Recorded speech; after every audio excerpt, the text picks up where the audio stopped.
This is the Legislative Task Force to Revitalize the Vermont Dairy Industry meeting on Monday, December 5th. Good morning, everybody.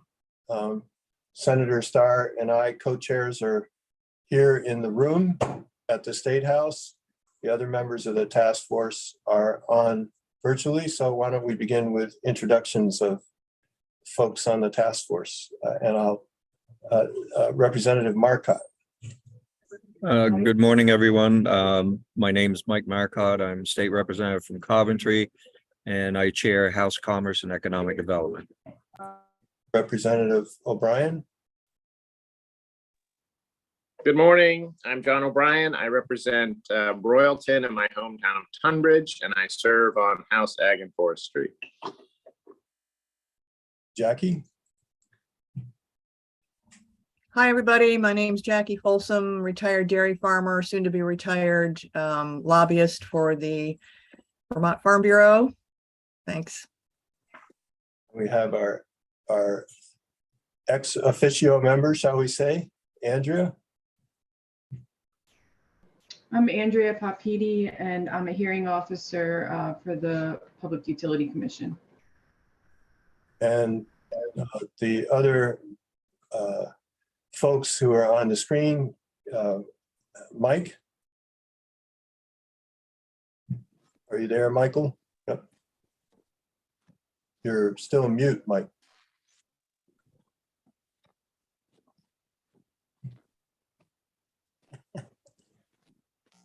We can see you, but we can't hear you.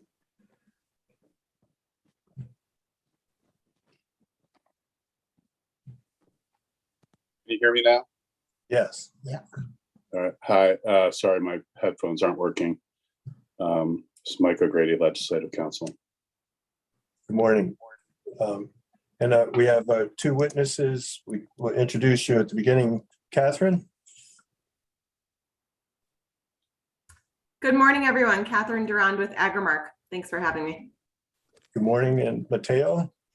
Mateo Keeler with Jasper Hill, sellers at Jasper Hill and Jasper Hill Farm. And we have a in-person attendee. Justin Johnson. I'm a lobbyist at MMR.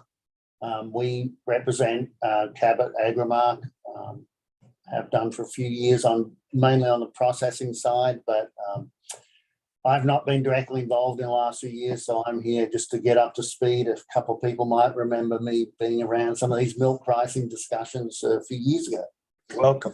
Just like to make a note, unless he's sitting in one of these two chairs, those two chairs are not on camera. Okay, I can move. Okay. So, Bobby, do you have opening thoughts? You're first up on the agenda, so if you want to do a welcome or move right into your discussion. Well, I guess let me just add that Senator Brock is not here, and Heather is also not here. Heather is traveling, and hopefully Randy is coming, but we're not. I'm here. He's Oh, here. you're here. Oh, where are you? Oh, there you are. Welcome, Senator. Please introduce yourself for the record. I'm Senator Randy Brock from Franklin County. Welcome. Yeah. And to introduce myself, I'm Bobby Starr, a senator from Essex, Orleans County until the first of the year, and then it'll be Orleans County and part of Caledonia County. So it's a pleasure to be here and to see all you folks this morning. You want me to introduce? I'm being the host, but I haven't introduced myself. I'm Dan Smith. I'm co-chair with Bobby of the task force. I'm an attorney in Montpelier and have specialized in the field of milk market regulation for a number of years, and worked for the Legislative Council in the pre-dinosaur era with Bobby many years ago. And so we switch off. We're a bit of a comedy show, I have to admit. And this particular version, we're co-chairing this task force. And this meeting, it's my turn to co-chair. And now I turn the meeting back over to Senator Starr. Yeah, thank you, Dan. I guess wanted to say a few words in what, in the perspective of what we're doing and trying to accomplish, and so what we're basically doing as a committee is putting together a proposed enabling legislation to pass on to our legislative colleagues this next legislative session, which will be again on January 3rd. And, you know, the process that we've gone through, we've heard from dozens of witnesses. Some of you folks that are going to testify this morning testified earlier in the process. And so what we're going to try to develop to move on to the legislature is based a lot on what we've heard from you folks and a host of others. The one working part that we haven't talked a lot about is what process will we recommend to follow. And I would hope that we follow the Administrative Procedures Act to put our process together. However, it turns out to, I think it would be to everybody's benefit, and then you get more hearings and more discussion. As far as the the hearings that we've had so far, many of the comments that we have heard from different presenters, it was basically the same comments we heard back when we were putting together the dairy compact, that it was going to make prices skyrocket, where consumers weren't going to be able to afford to buy our product, and it was going to disrupt the market dramatically, and it would just be a process that wouldn't work. And of course, that never materialized. The market rolled along normal. People could still afford to buy milk. And I would hope that whatever our end product is, that, this would end up the same. Certainly, Cabot Agrimart plays a very, very important role in producing excellent products that we sell all over the country, from Vermont. We certainly wouldn't want to disrupt that operation. If anything, we would try to help that operation succeed and grow and even be more prosperous if possible.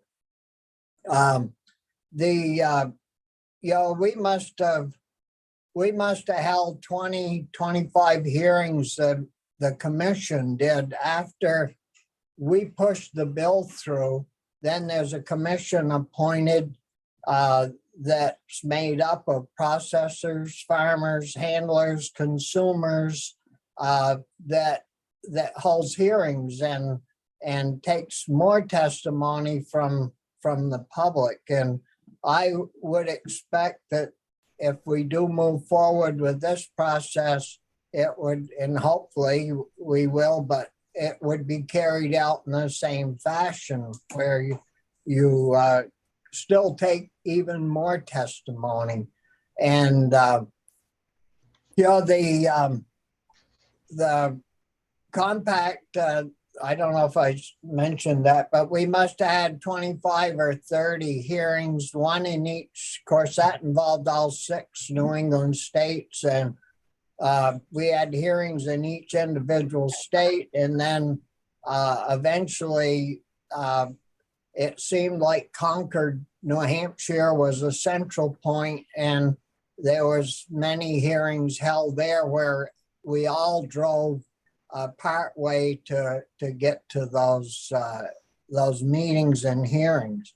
But it's the main thing that we're trying to do is present and put together enabling legislation, and then put together a forum where everyone is heard, and you take tons of testimony, and in a collaborative way, you set up an over order pricing program that the compact price basically didn't change from when we put it together. And so it stabilizes the price to the processor that they're going to pay. It stabilizes the price to the farmers so they can plan ahead a little bit, and it also stabilizes the price to the consumer. So if they watch TV at all and they see that the price of milk to the farmers dropped dramatically and they're still paying their same price at the store, it's all this process would do is level that price out and try to keep it somewhere stable for all concerned. And I don't know, Dan, if that covers what I was supposed to mention, but I wanted to get this before the committee before we go too much further. I can add some information related to the way the Public Utility Commission operates when setting electricity and gas rates, and it's a very similar process that Senator Starr described, where the utility proposes a rate change, a percentage for the consumers, and there is a very specific process where we hear from, that's all laid out in statute, that we hear from the public, that the public is provided notice of the rate changes before they take effect, and there is the Department of Public Service who represents the public and the ratepayers. And there's a process where the public has an opportunity to weigh in. The utility presents their information to explain why they're asking for this rate increase, and there's some analogous situations, I think, to when the producers are coming up with, these are our costs, similar to the way that the utility is describing, these are our costs, and this is how we want to pass it on to the consumers. And so, sometimes, very rarely, but the rates do go down, and that's, something that doesn't happen very, very often, but that is a result where if the sometimes they present a lower rate, but then other times the Department of Public Service will question what the utility proposes and will say, well, actually, we think that it should be lower for these reasons. And there's a back and forth that happens that I think is very analogous to what could and should happen with the overorder pricing, where you'll hear from the different consumer groups, you hear from the producers and the processors, and I think that whole opportunity really results in something, in a rate that is or a price that is something that folks can feel good about that there was a lot of participation and stakeholder engagement. And so, as we've been going through these last couple months, I've really been seeing how this economic regulation that the state, already does for electricity rates, there's a process that could be adapted and used, and I think that that's an important opportunity to see, how economic regulation already plays out in the state, and as Senator Starr explained, there was the dairy compact, but in some ways this is a little bit simpler because it's just proposed to be just Vermont, right? And so that's a big plus, I think, in what is being proposed now.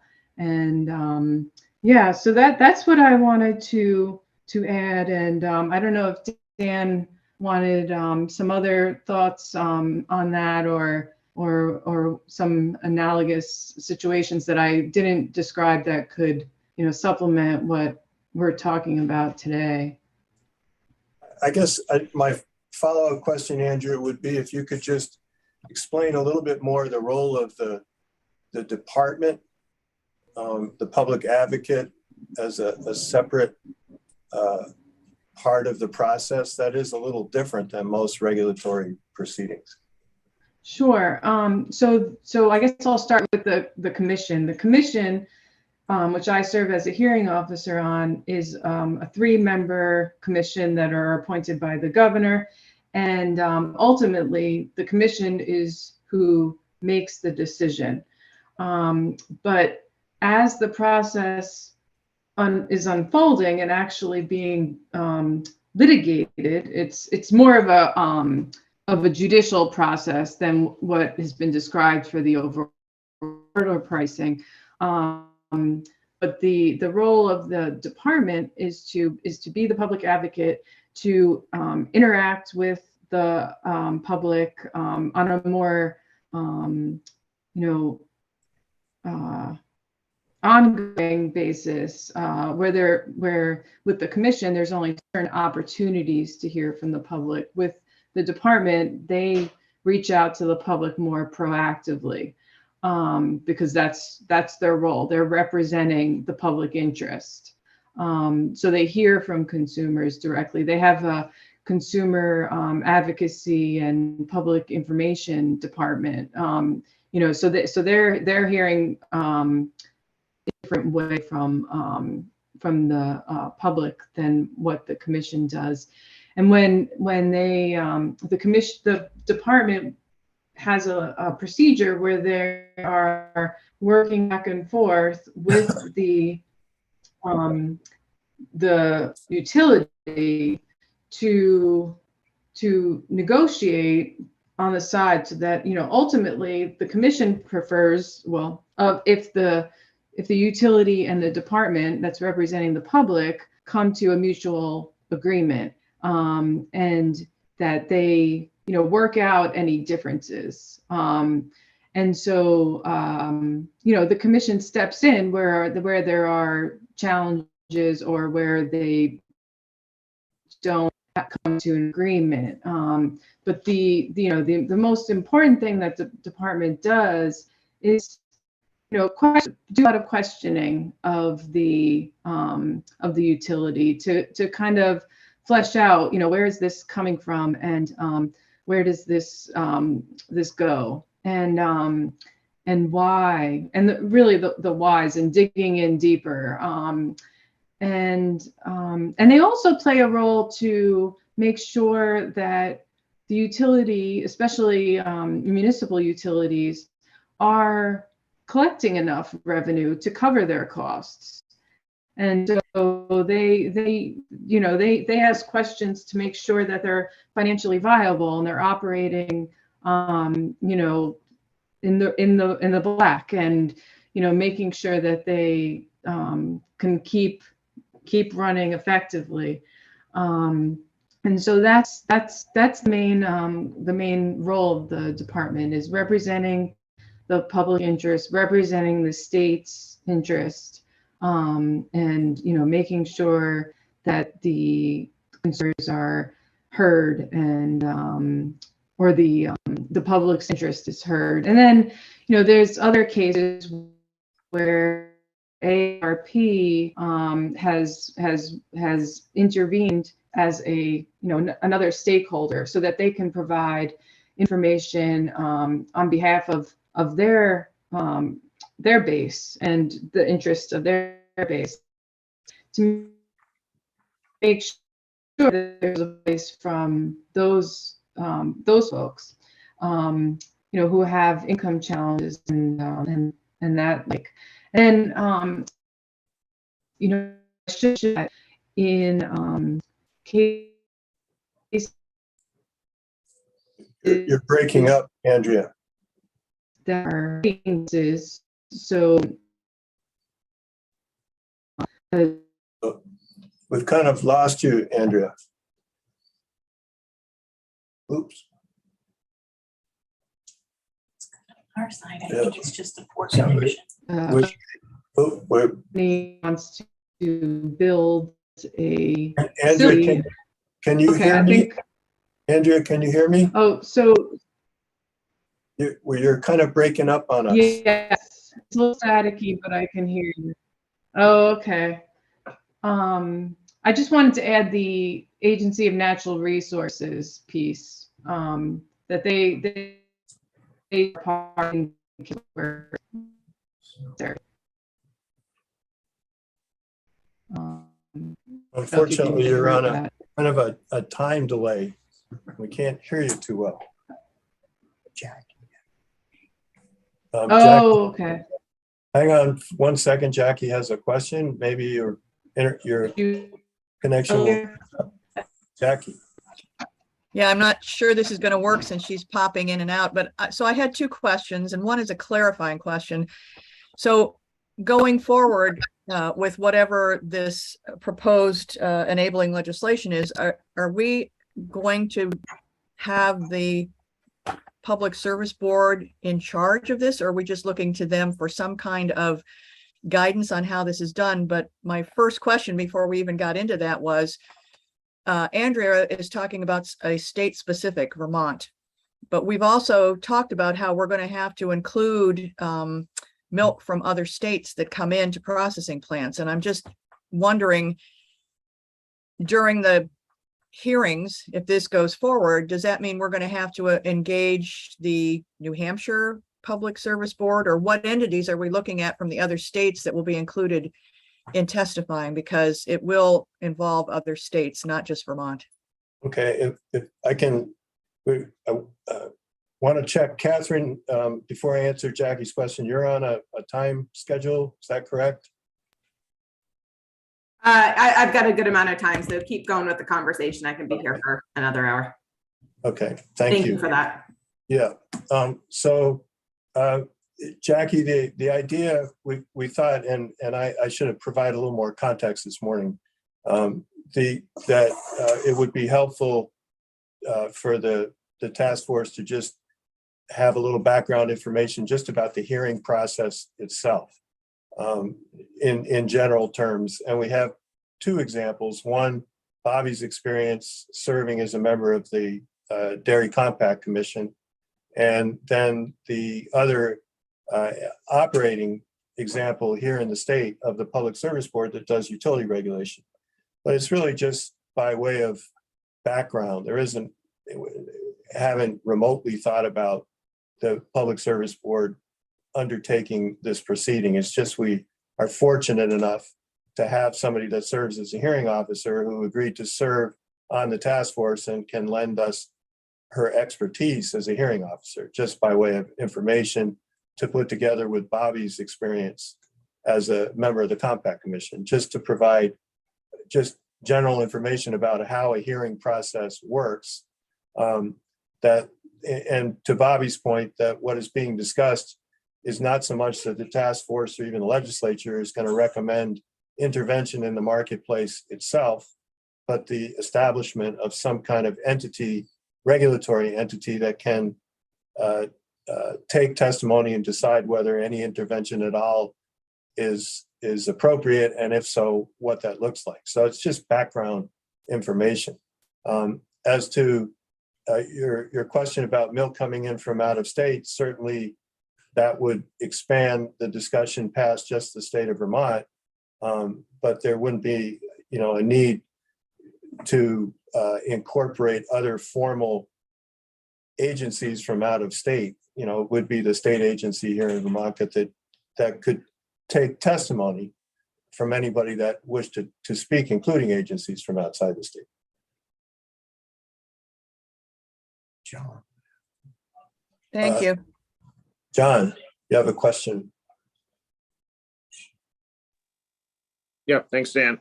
Andrea, I just wondered, since we're talking analogies here, does the commission get involved with acquisitions? So, if like the Hydro-Quebec buying Connecticut dams, or, even hypothetically, if Hydro-Quebec wanted to buy Washington Electric Co-op, do those sort of acquisition, does the public get a place at the table with those discussions? I'm thinking the same way that if a company wanted to, say, buy Hood or Agrimark, I'm just wondering if that sort of acquisition would be represented by the public. Yes. Can you hear me okay now? Yeah, I was hoping you'd catch up, and you have. So. Okay, great. Yes, the commission does review sales and acquisitions. That's part of the statute. There have been cases that I've worked on where, one of the smaller municipal utilities was bought by CVPS when they were still around, and or GMP, and then GMP, Green Mountain Power, acquired CVPS, and that was a big process. With the case, I think, took at least a year or two, where there was a lot of input, and it ended up that any savings that were a result of combining, that the ratepayers would see some of that benefit over a period of time. And so that those savings would be passed on to customers. So yes, the commission does get involved with sales and acquisitions. Jackie, you have a question, another question. I just had a follow-up to Representative O'Brien. The difference here is, I believe, is that within the co-ops, for example, we lived through the Cabot-Agrimark merger, and it wasn't through a public process because the farmers owned it. So the farmers voted on it. So there's a difference between what Andrea's talking about with mergers or buyouts in the public sector in utilities, as opposed to what happens in co-ops, which the farmers own. It isn't the same. I'm sure even with DFA and St. Albans, there was a process to merge. It wasn't a buyout, it was a merge. And it does include what happens to your equity and a whole slew of other questions that have to be resolved. But in the dairy world, it is really, if it's a co-op, it's not like Stonyfield being acquired by somebody, or Booth being acquired, but it is for the two big co-ops, DFA and Agrimark, it is within a merger that the farmers vote on. It isn't something like the Public Service Board would okay it. Yeah, I guess I should just add that with the electric cooperatives, we would still, the commission would still get involved and need to approve that. Obviously there's still differences there, but I just wanted to clarify that. But Jackie, I would just add that mergers of co-ops not exempt from a public review. Just because they're co-ops, there's still antitrust oversight have to be approved by the Federal Trade Commission. So yeah, no, I understand that, but it isn't like a buyout, as Andrea was talking, but there's a little bit of a difference. Although there are electric co-ops, we belong to one, Washington Electric Co-op, and some of the others are. But I just want to make sure that people understand that there is a little bit of difference between publicly owned utilities or any other businesses and how co-ops do it. And I understand that they have to adhere to federal laws and all that, but from the grassroots level, it's a little different. That's all. My associated question, Andrea, is the oversight of a cooperative merger, is that also reviewed under antitrust law in addition to the state regulatory proceeding, or is the one, does the state action exempt the co-ops, the electric, excuse me, Jackie, the electric companies from federal oversight? I'm not sure about that. I haven't seen any involvement from the federal, at least in our cases. Yeah. It's complex. Yeah. Other questions? We might have some more time at the end of the meeting to just bat this around a little bit more. But if not, then I think we should move on and hear from Catherine. And so the first part of the agenda, as I said, was just some context for how a regulatory proceeding would work. And now we're hearing from handlers. We heard from farmers at the last meeting. We're hearing from handlers as to their thoughts to provide input on what a state pricing program might look from their perspective. And Catherine from Agrimark, Catherine Durand, is our first witness. And if you could again introduce yourself, and the floor is yours. Great, thank you, Dan. Good morning, everyone. So as Dan just said, my name is Catherine Durand. I am with Agrimark Dairy Cooperative in the area of economics. So I thank you for the opportunity to be here today. I've sat in front of this group at least once in the last year. And, first off, I just want to say that, I really commend this group for all of their efforts. A little bit of a personal anecdote. I've been with Agrimark for 5 years now. But prior to that, I was working with the Massachusetts Department of Agriculture. And some of my primary responsibilities when I was with that department were implementing and reforming their state's dairy tax credit program. And so we don't need to get into the details there, but ultimately it's a state support program that has the same goals of what we're trying to do here in Vermont. And really that is to increase the financial sustainability of dairy farmers in the state. So having worked on that for 4 years, I just wanted to share with this group, years and years of anecdotes from farmers about how if it weren't for that state program, things would look a lot different on the farm. They may not be on the farm anymore. So with that, with that experience and of course, seeing some other state programs now that I'm with Agrimark, there really is such a key piece of these state programs. And I'm so happy that this group is looking at what we can do in Vermont. We have our own challenges in Vermont. Every state does, right? We are very unique and each state is unique in how we need to develop a program that we think about. But at the end of the day, it is hard to make milk in Vermont. It's hard to process milk in Vermont. Cost of doing business in the Northeast is challenging, and that's something that we need to address. So again, thank you for that.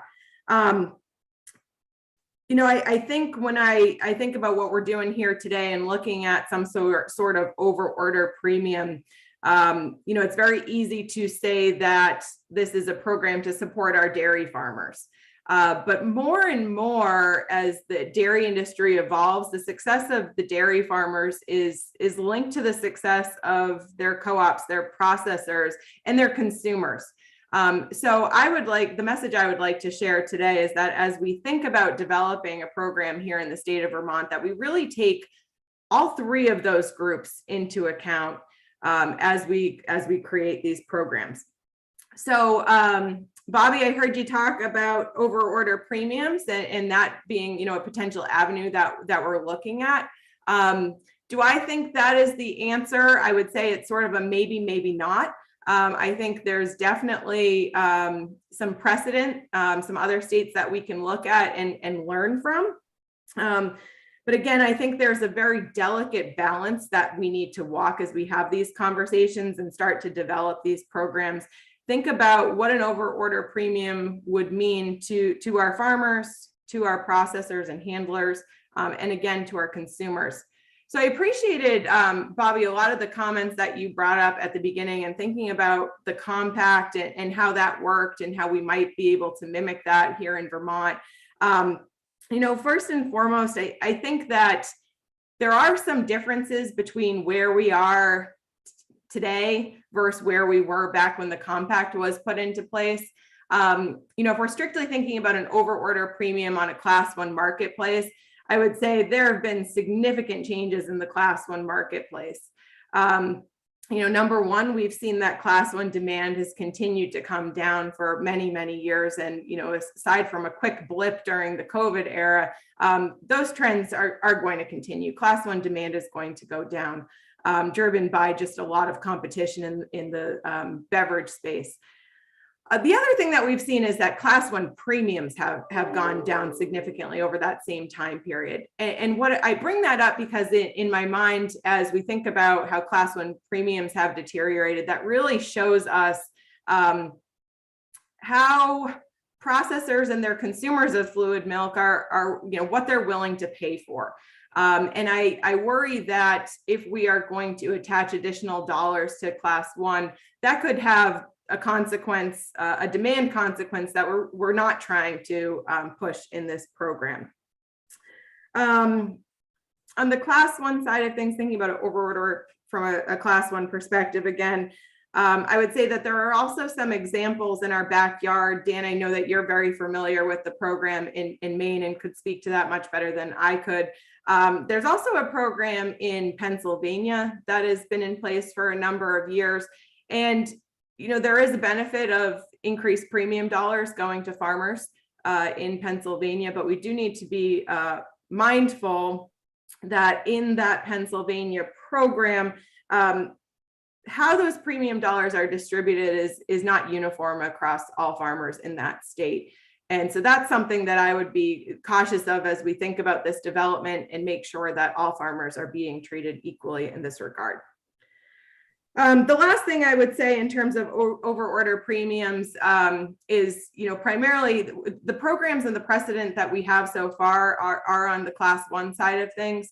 But I have heard some rumblings about attaching this to manufactured products, which there isn't a precedent. And, you know, Bobby, I appreciate your comments about, you know, making sure that we keep Agrimark and Cabot in a healthy position moving forward. And, you know, if I get a little bit nervous thinking about attaching some sort of overorder premium on a manufactured good. And the reason that concerns me is, I guess, twofold. You know, number one, from a consumer point of view, again, we need to be cautious. We don't want, you know, an increase in price to our consumers is going to have the effect of declining demand. And, you know, we're seeing a lot of success in manufactured product demand going up. So that is different from the Class 1 marketplace.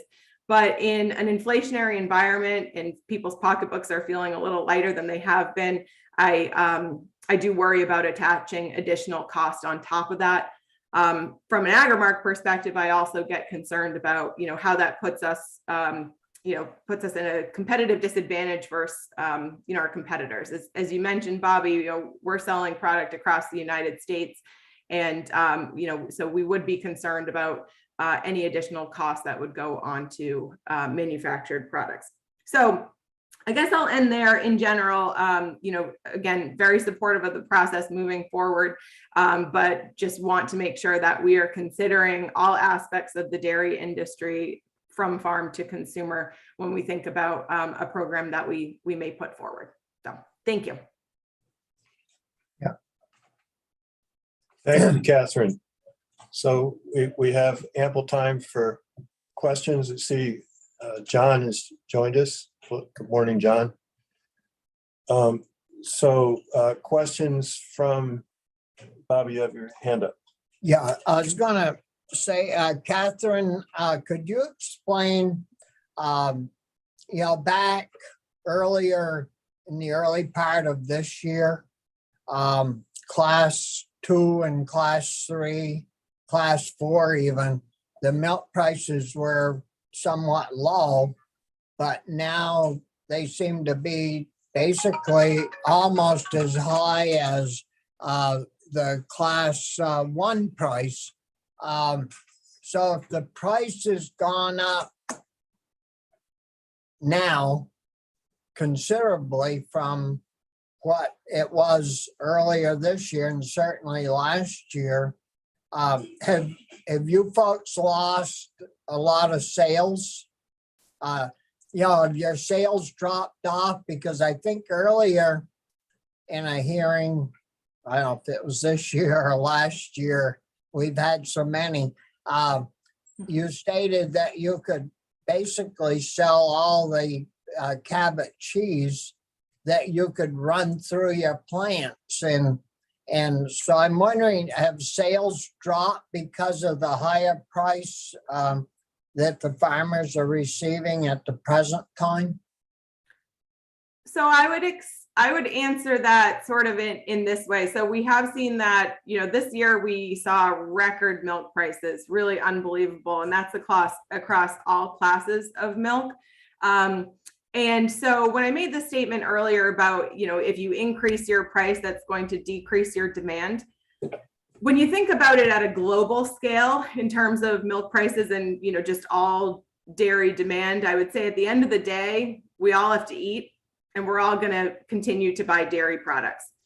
However, where we see some consumer shifts in how they purchase, can look a little bit different. So I would think about it this way.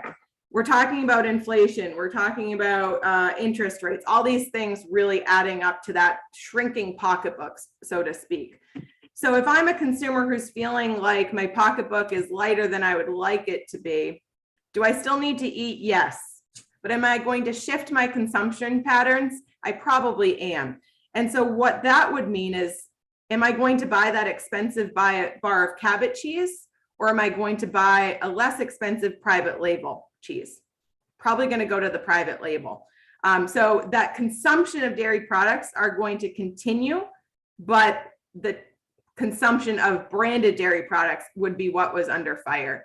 So when I think about, an overorder premium attaching dollars to product, for someone like us with branded product, in an inflationary environment, we're already under a little bit of pressure because our price is higher anyways in the grocery store. So if we were to add on an additional layer of price there, that would be something that we would be concerned about and would have an impact on our sales.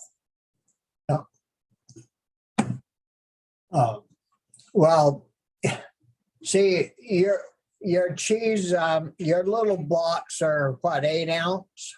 Yep. So and I wouldn't buy anything but Cabot cheese. I'd go with Elk first. But anyway, I wish all of our consumers were like you, Bobby. I'd be careful what you ask for, Catherine. You said it, not me. Yeah, he's being sarcastic, I think.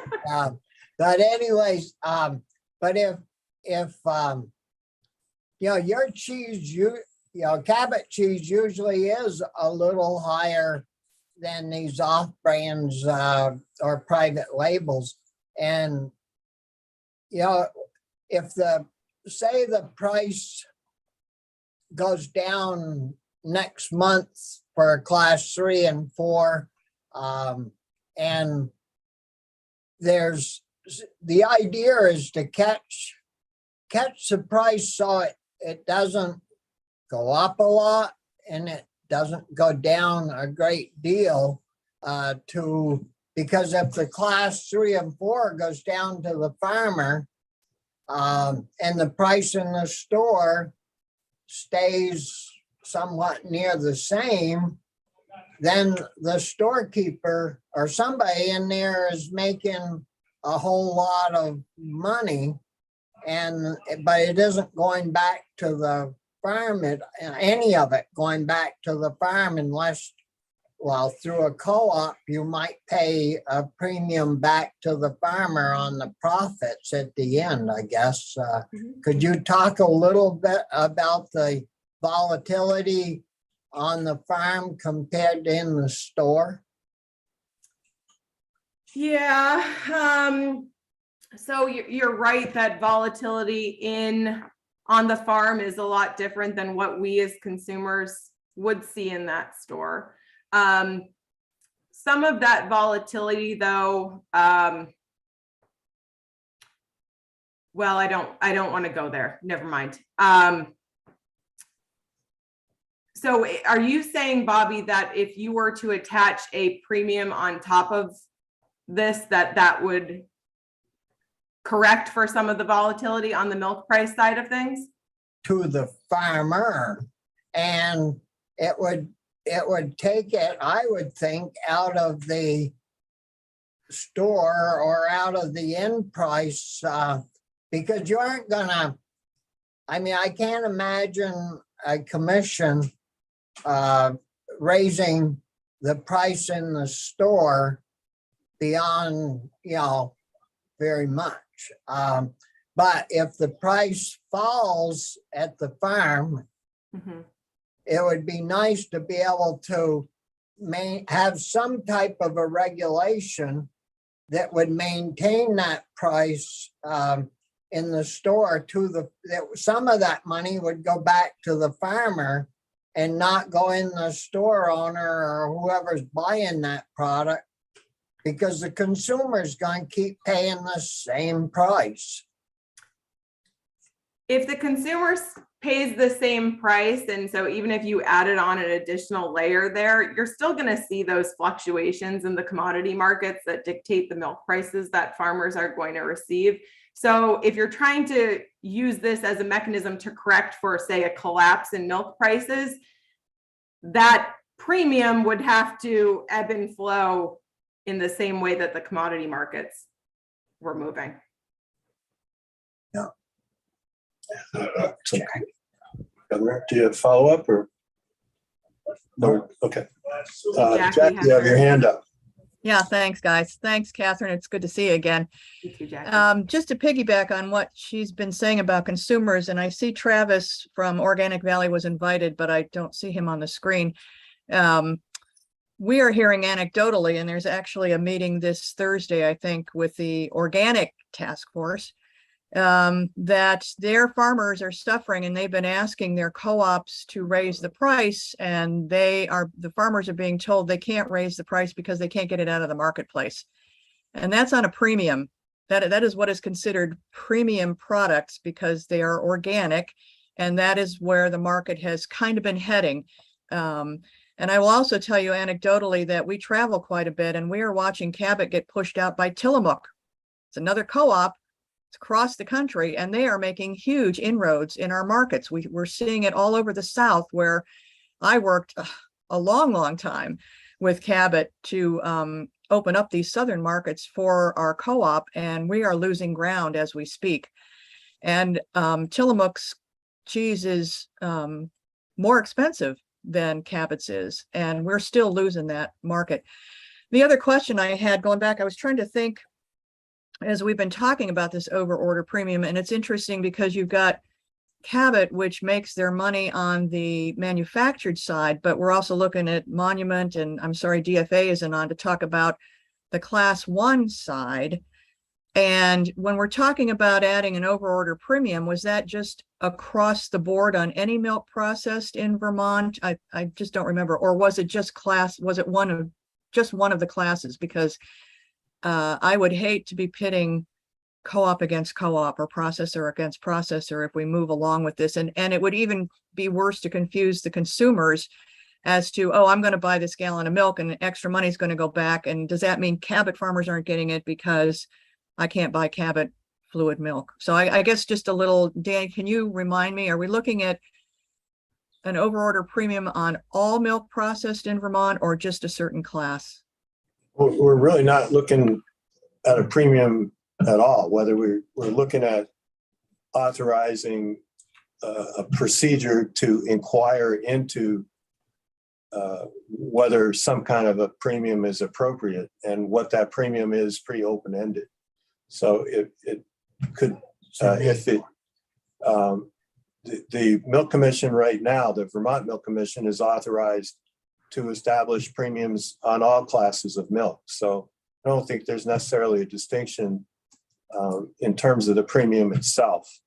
Okay, well, so my other concern is we keep talking about the dairy compact, which was class 1, I believe, wasn't it? And so I guess we just need to kind of get out of that mindset that this is going to be a Vermont compact or whatever we're calling it. I understand that what we're hoping is just enabling legislation to go the next step would be the hearings. But Yeah. I think as we do that, we're going to have to start watching the language that we use so we don't get everybody confused about the good that we're trying to do for the farmers. Thanks. Yeah, Catherine, do you have a comment? Otherwise, John, if you have a question. Oh, go ahead, John. Thanks, Catherine. Catherine, I think we heard in earlier hearings that Agrimark is subtracting a certain amount from the mailbox milk checks for marketing and promotion. It's something new, or it's gone up a bit. And I just wondered how do the farmers control something like that? Like, can Agrimark say double that next year? Because the administration at Agrimark, feels it's necessary, right, to keep up in the marketplace, but farmers don't have all that much control over how much you claw back out of that mailbox check. Yeah, sure. So a little bit different than the topic of today, but happy to talk about that. So what John's mentioning there is an Agrimark assessment on our milk checks. So in other words, a deduction from our milk checks. That assessment was put into place because of the business environment that we're in right now. If you think about, I've kind of mentioned to it and alluded to it today already, but the inflationary environment that we're in is significant. It's significant for our farms, and it's significant for our cooperative. Interest rates have risen tremendously. Energy costs, all of our input costs, everything is really going up. And this is not an Agrimark issue. This is not a dairy issue. This is really a global business challenge that we're all dealing with right now. That challenge is putting stress on the financials, as it is to many of us, or, probably every one of us in this room right now. That really is the impact, and that's what the assessment is there to cover is the business challenges because of the environment that we're in, first and foremost.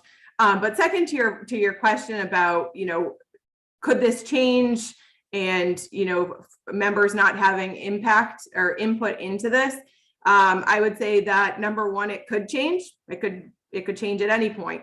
But please remember that Agrimark is owned by our 600 plus dairy farmers, and all of our decisions, including those surrounding any assessment, are made at the discretion of our board of directors, who are all farmer owners.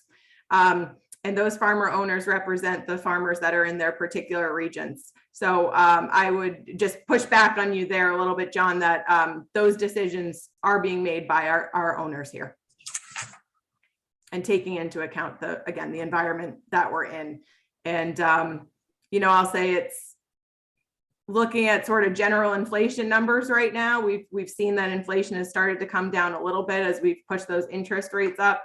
But if you look into some other subcategories such as energy and dairy and food, there's a couple of areas, especially energy for us, that are still running pretty darn hot. And we hope to see this inflation come down over the next year, but it's hard. It is really hard. And I know I'm preaching to the choir because we all feel it right now, but I hope that helps.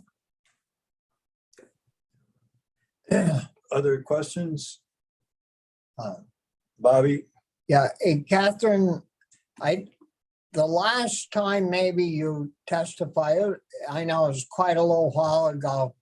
Did you tell us that all of your farmers' milk in Vermont is going to one of your own plants to make cheese from? Did I hear that wrong? I would have told you that the majority of our milk produced in Vermont would go to our Vermont plants. But I think you all probably know that milk movement is very complicated and can go all over the place. And, you know, maybe what we have scheduled for tomorrow's milk might be a little bit different from the next day. So, you know, you can't kind of pinpoint where milk goes at any particular day. But I think the answer there, Bobby, is the majority stays within the state. Some would move out of state as well. And we would also bring some in from out of state. Yeah, thanks, because I've talked with, of course, I talk with farmers almost on a daily basis over one thing or another where they're having issues. And I know I mentioned that to one of those guys and they said, well, my milk's always gone to, south from here. And so I was just checking to make sure. Maybe I ought to be more accurate on how I ask the question. No, like I said, it can move around quite a bit. So, but whoever that was, right? I mean, we could have farms in, say, southern Vermont that might move into our West Springfield plant, or some, New Hampshire milk moving into Cabot, things along those lines. So it can vary. Yeah. Do you have any idea how much milk goes into the West Springfield plant compared to your overall milk, or is that somebody else's area? If you gave me a minute, I could pull that up, but I don't have it off the tip of my tongue. Yeah. Happy to circle back on that. Yeah. And the other question I have is, do you know if in Cabot, Vermont, have they made any headway with their automated cut and wrap stuff or on their housing issues? Because I think Jeb told us that both of those issues were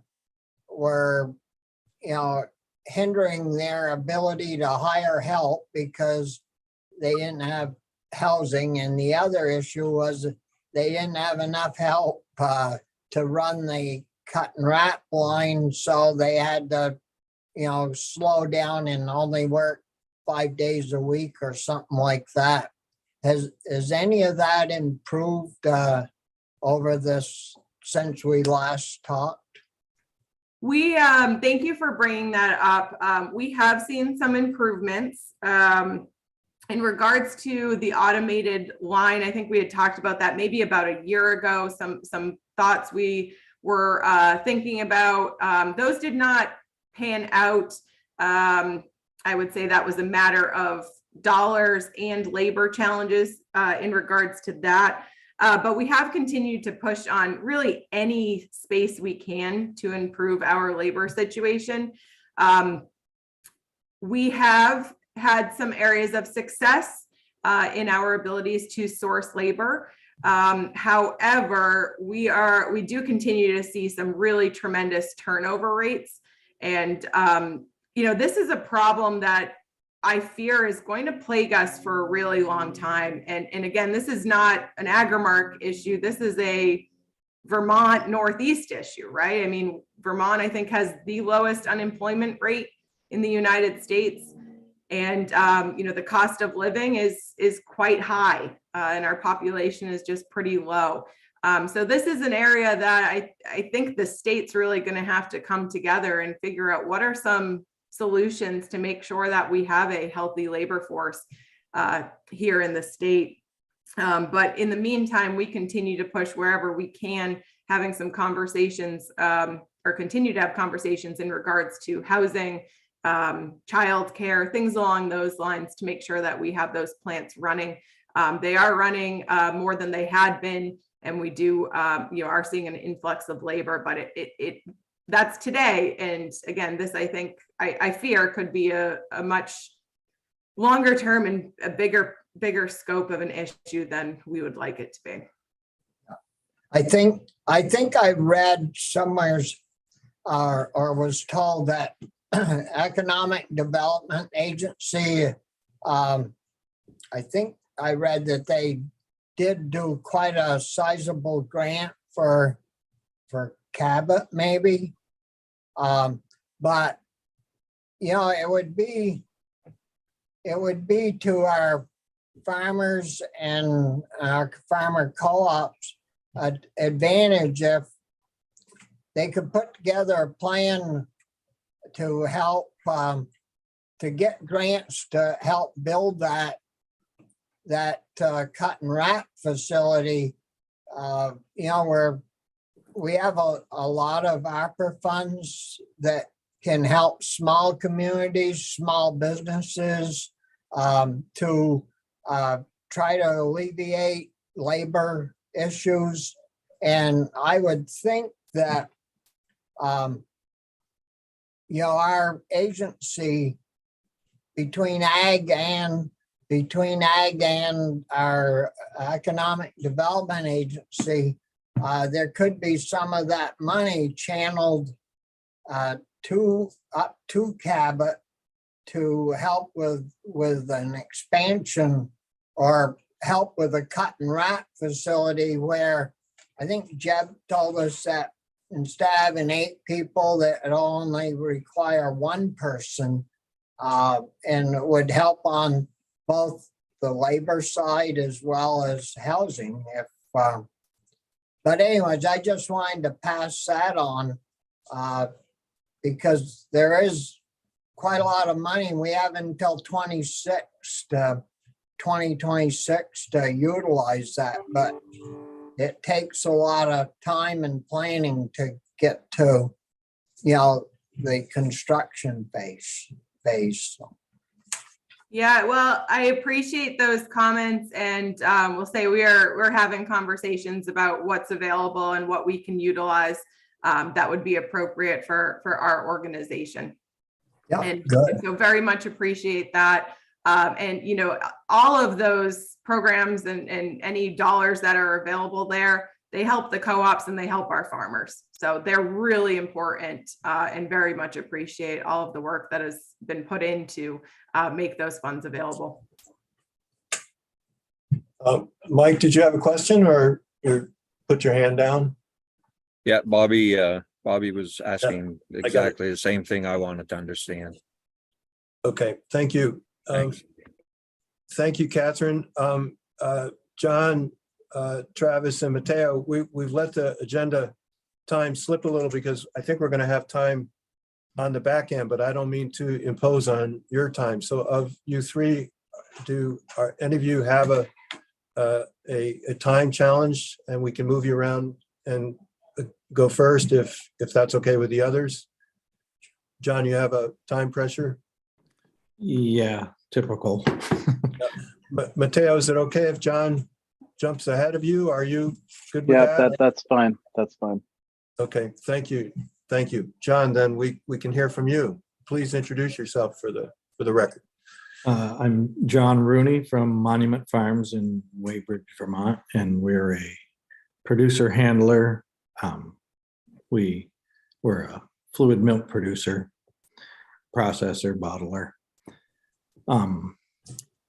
And we milk around 550 cows and have a great deal more sales available than we do milk, which is a good situation to be in. So I just had very few opinions on the 3 different options that you listed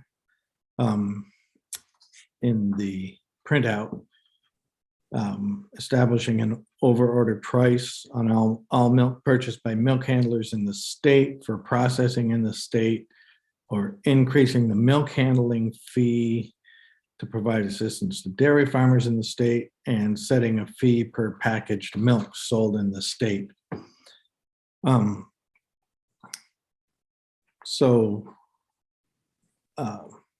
obviously, the first one, the overorder pricing has been tried and I think reasonably successfully 15 or 20 years ago.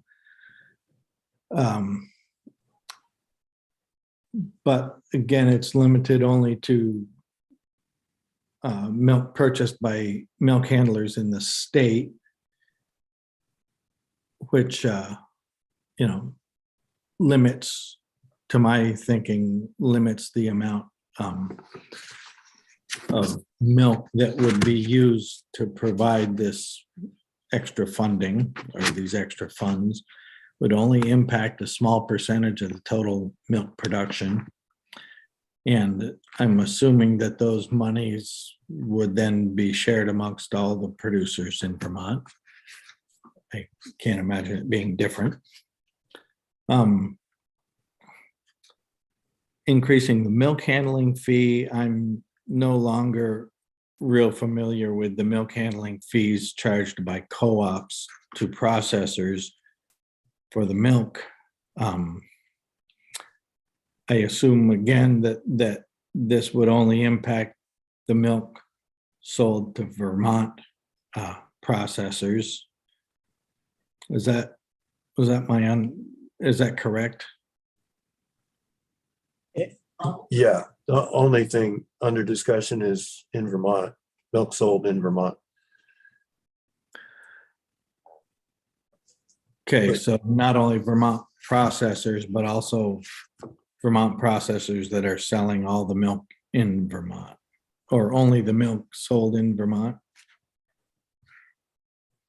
No, It sounds pretty complicated to me.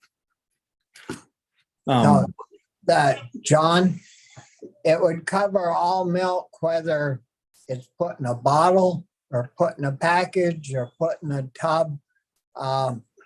It would cover all the milk that's utilized here, either way. I mean, that's what we've talked about, but it's all we're doing is trying to do enabling legislation that a milk commission or public service board or somebody would look at to try to determine what would be fair and equitable. Mhm. But it's projected to cover, or our thought is to cover all milk. The milk that's used in the state. But that, I think the confusion is the handler fee is kind of shorthand for what they're doing in Maine, is not the fee to procure the milk from the co-op from the member. That's the handler fee is being imposed by the state as a fee that goes into the general fund. So it's a different format instead of a price regulation that goes in a pool, like you said, that gets paid out to all the farmers. The handler fee actually goes into the general fund. And it's not a given that it will come out of the general fund and get paid out to producers. It has worked out that way in Maine. But it's a different means of collecting proceeds for the sale of milk in the state. Right.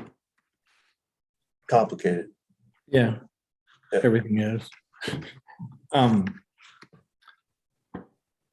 Just out of curiosity, where would a producer handler such as ourselves fall in that?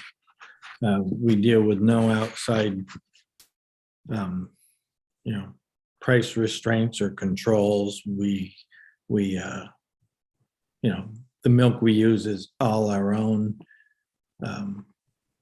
It'd be interesting to see how that would impact us. Well, that was my question for you. If you could explain how you're treated under the federal order program, given that circumstance, I think that would be helpful. Well, under the federal order, a producer handler doesn't pay into the pool. We have to report on a monthly basis like any other handler. But we up to a limit of 3 million pounds of milk a month worth of production, which would be probably 2.5 times our size right now, our volume, up to 3 million pounds a month. We're exempt from any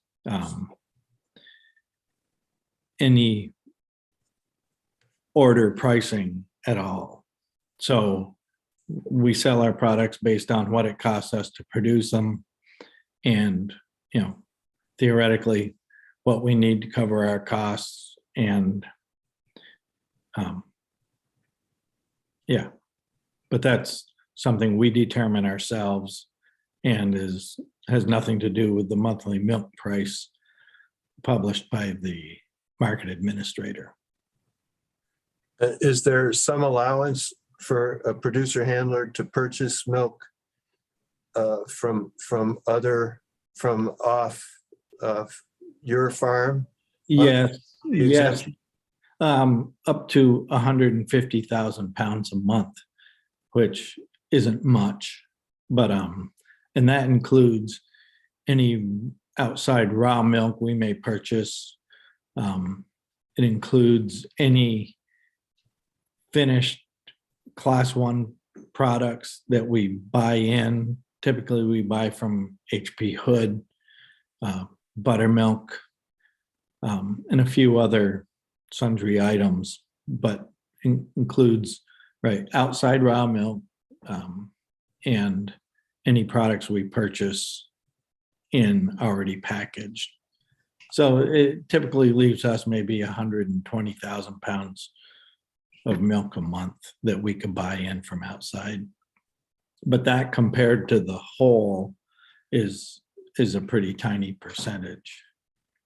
And do you bump up against that limit, or is that workable for you as well? No, at this point, we try and make sure that we're overproducing, and so that we don't run into that issue.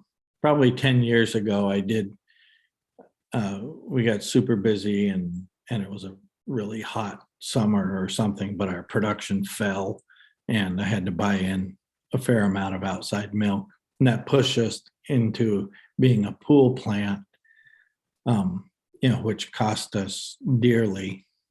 And since we get to enjoy all the expenses of any dairy producer, we can hardly handle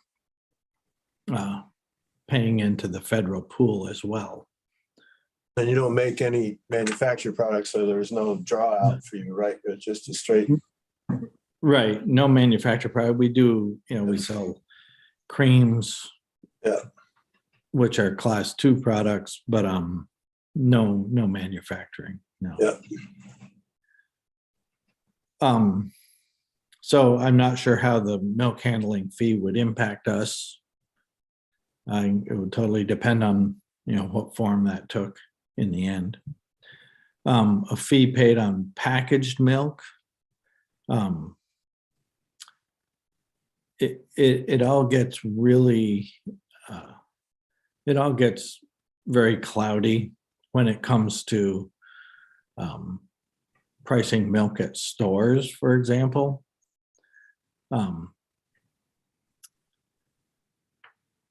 Obviously, if it were just a fee on packaged milk as the source of funding for any dairy farm support program or dairy producer support program, then it would have to be a fairly substantial fee imposed on packaged milk, since fluid milk makes up a fairly less and less of a percentage of our total production, compared to 20 years ago, when half of New England's milk was Class 1. It's now no longer the case by any stretch. So any fees paid on packaged milk would have to be fairly substantial on a per unit basis. And given that fluid milk consumption is still on the decline, or perhaps level at best, it seems like that would be kind of counterintuitive as far as keeping it affordable for consumers. Excuse me.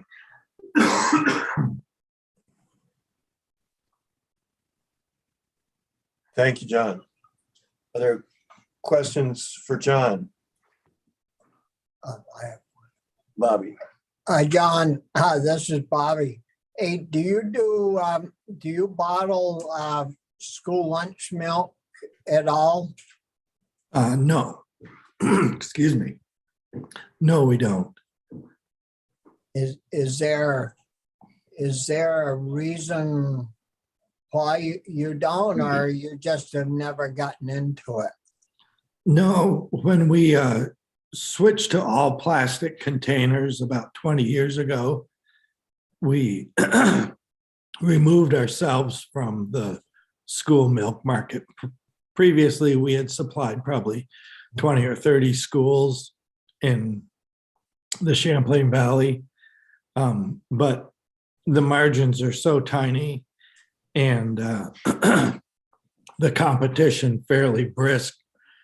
It really didn't have the value to us, other than we regret local kids not growing up drinking our milk in schools.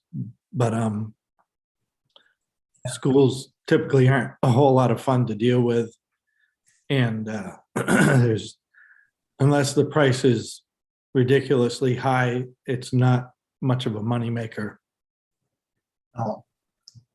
Well, we hear that time and time again as the big reason why, we don't have a local process processing the small cartons or bottles. It is pretty discouraging. I'm wondering if we moved, in which we are, to a universal meals program where kids they don't have to take the milk money in or get it from their folks to get milk money. They just pick it up if the volume of milk will increase in our schools with the universal lunch program. I think it's something that, we need to keep an eye on, because milk sales or milk purchases or free milk they might take rather than having to worry about paying their 50 or 60 cents or 75 cents for their little carton or bottle. I agree. It should help. Yeah. John, you have a question? Thanks, Dan. Yeah, John, just because you're in a pretty unique position being a producer and a handler, I just wondered if when you look at your world, your big picture, where do you see growth or stability? Is it the marketplace is so tight, the margins you said are so small, can you go into value added or sell more fluid milk, or do you see like potentially you could make improvements on the production side, whether it's forages or labor issues? I just sort of wondered, because you see all of this, where do you see there's room for efficiencies? In our case, there's room for efficiencies across the board. We're still a small processor. We process a little over 1 million pounds, excuse me, a month. We're on the upper end of a medium-sized farm. But in our case anyway, we feel there's a very strong market. We're still in a situation of turning down customers because we don't want to stretch our supply too thin. And milk there are high sales times of the year and there are low sales times of the year, and we have to make sure when the high sales time of year comes along that we have the milk to supply it. So, but we're also maxing out our cow housing, we're maxing out our processing capacity. And certainly maxing out our distribution, since it's so hard to find delivery, CDL drivers now. It's just unreal. So there are no real restraints on us growing. It's just a matter of us having the energy to take our business through the 3 or 4 extra steps that'll be needed across the board to grow our business. And it's all profitable if it's priced correctly.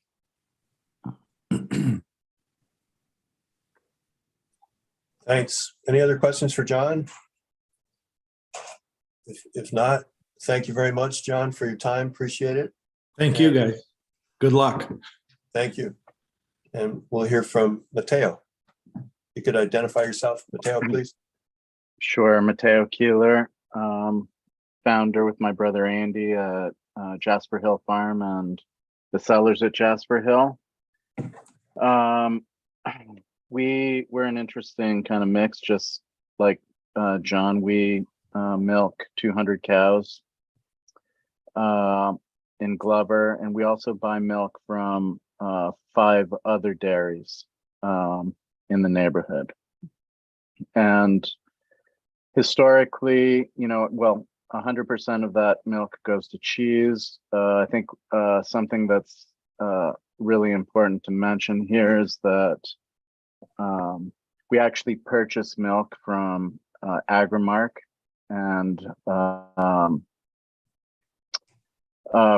DFA directly. So, our model is a little different. We have relationships with the co-ops. We purchase milk at whatever, the blended price might be. There are fees associated with that we pay. And we also cover the trucking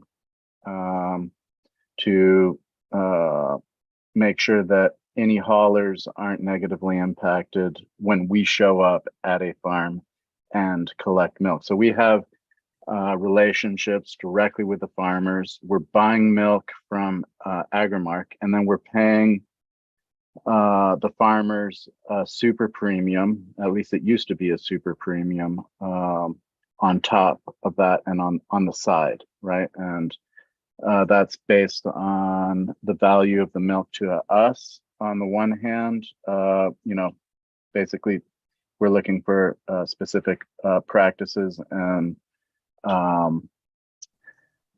quality. It's a big one for us. And we this year are moving because of what's happened to the commodity price in the past year, and it reaching record highs. When we started buying milk in 2010, I think the milk price was somewhere around $12 or $13 a hundredweight, and we came in and started paying producers we were working with $25 a hundredweight. So it's almost twice what the commodity price was. And we, in the intervening years, have watched the premium that we're paying to farms, diminish as the milk price has gone up. And the reason that we had picked $25 was that appeared to us at the time to be about what the cost of production was. And so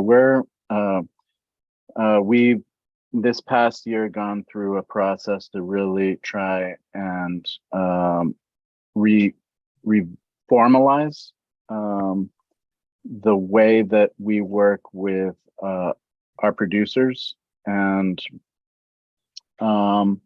we're basically using a cost of production plus model. to ensure that they can survive, because even though milk prices have hit record highs, obviously inputs have gone through the roof.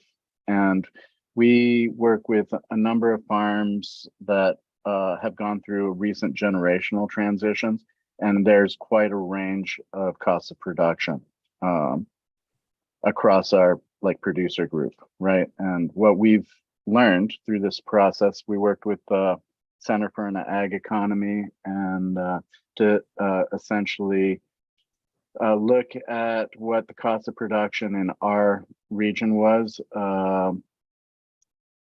including all the farms that we're buying milk from. And, the range basically went from around $19 a hundredweight for farms with zero debt to $27 a hundredweight for young farmers that have stepped in, taken the burdens of mortgages and equipment payments, and are starting, at the bottom. This starting in January, we're moving towards basically an average cost of production in our producer group, understanding that milk prices are starting to drop, and it's unlikely that some of the farms we're working with are going to be able to survive without a stable premium price, right? And I think ultimately that's kind of the elephant in the room, is that we have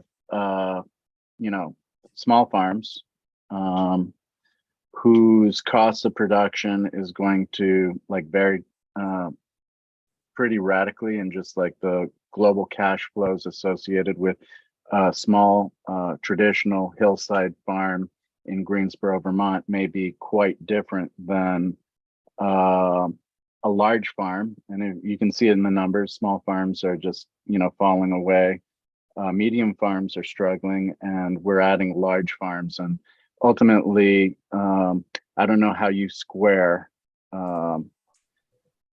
this federal milk order that might be directing funds to all farms equally on a volume basis, where the cost of production on a small farm is substantially different, particularly if you're looking at young farmers who are stepping in to take over existing businesses in this climate. So,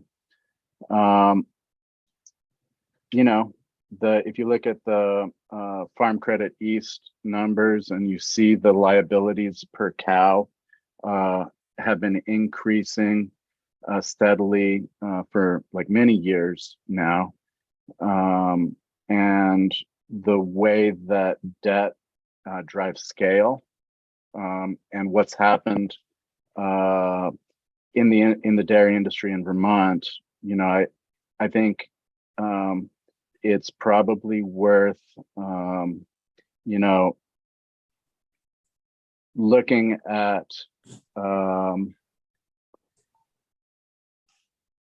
that and making some decisions about what kind of farms we want to have here. One of my biggest concerns is that the public support for agriculture in Vermont has been eroded because of the scale and the growth of the dairy industry, and what it means both for water quality, soil. It's a different game now. There's fewer farms, they're bigger, and their impact is direct. So you want farmers to we need, I don't want to sit here and rip on large farms, because there are some incredible farms doing an incredible job out there, but I think we're just going to see the number of farms continue to slide unless there's targeted support for smaller farms. And that's essentially what we're trying to do, is to create opportunities to funnel more value to the small farms in our community. And that's basically what our cost of production plus pricing model is about. In terms of thinking about processor fees, we turn 100% of the milk that we produce and purchase into cheese. So, I assume that we would be participating in some kind of, a program that would add to our cost.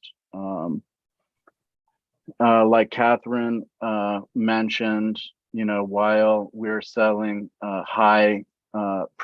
cheese at a high price, we are competing against industrial European companies that are selling into our market and consolidating our market. And our customers, primarily, multi-store chains, Whole Foods would be a good example, aren't just going to, they have a formula, they're basically between 55 and 60%, margin. They're going to tack that onto whatever the delivered price from a distributor might be. So we don't see that, retailers are just going to reduce their margin. And a small increase in cost on our side translates into a quite large increase in the finished price because of the higher value of the products that we produce. So there would be some impact. I'm not sure if the market would support it. It's probably I think people are going to buy Jasper Hill cheese regardless of what happens next out there with the economy. In some ways, our market is the 10% of the population that controls 90% of the wealth. And at a certain point, there may be limits to the size of that market. But regardless, we're committing to deliver as much value to the farms that we work with as possible, regardless of what the state does. We've been kind of outside of the commodity system from the beginning, so that's kind of where we're at. So I guess this would be you guys inviting us into it. Any questions? Questions for Matteo? Sorry.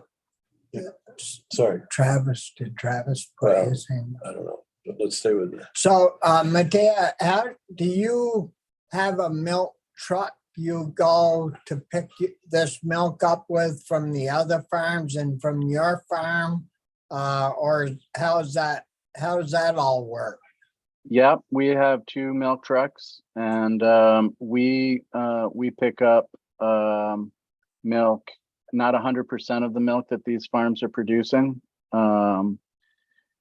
So, we're essentially coordinating with both DFA and Agrimark haulers. And we use the co-ops to balance the milk to balance our facilities. And, I can't overstate how important that is to small processors like ourselves. I think that the future of artisan cheese production in the state is really linked to the willingness of the co-ops to help small processors balance their production, because our market is very seasonal. This is our holiday push starts in late August, and the volume of milk that we're purchasing has basically gone way down starting like the middle of November, right? Because the holiday sales account for about 40% of, of our total sales. And that's true for our customers as well. Most of our customers do a huge percentage of their sales between Thanksgiving and New Year's. And that's why we need to be able to like swell in the fall and really like ratchet things down in November through midwinter, and then things start to build back. Summer's a little soft, but we do have a milk truck. We collect milk from these farms. We bear the cost of our own trucking, and we also pay for the trucking that would otherwise be going to a hauler whose volume we're displacing. So your own farm where you milk 200, the co-ops, either one or the other or both, they balance that milk as well as the farmers that you do not, you only buy part of their milk? Nope. So Andersonville Farm in Glover, where we're milking a couple hundred cows, 100% of that milk is flowing to our creameries. We have 2 processing facilities, and we absorb all that milk as a kind of a baseline, and then add to it. We're a little complicated in that we have non-GMO milk and products, and we have conventional products. We have like some organic cheeses that we're ripening here. So we basically cover the spectrum, but 100% of the milk that we produce, we process. We used to be a member of Agrimark, but it was costing us about $36,000 a year in just in like trucking, right? Even though we're moving 100% of our milk through our own facilities, and it didn't seem to make sense for us to continue membership. In some ways, I regret having taken the decision to step out. We essentially purchased the equity and took over an Agrimark farm. So after 3 or 4 years of not shipping a single pound of milk to Cabot or Agrimark, we just took the decision to leave the co-op. Yeah. Quick question, Mateo, just to finish up. Do you have an association with the federal order, or you have no class 1 sales, so you're not, no involvement with the federal order? No. Okay, thank you. Any other questions for Mateo? Thank you for your time and understanding of our time. Appreciate it. Good luck. And, I guess to finish, I'd say that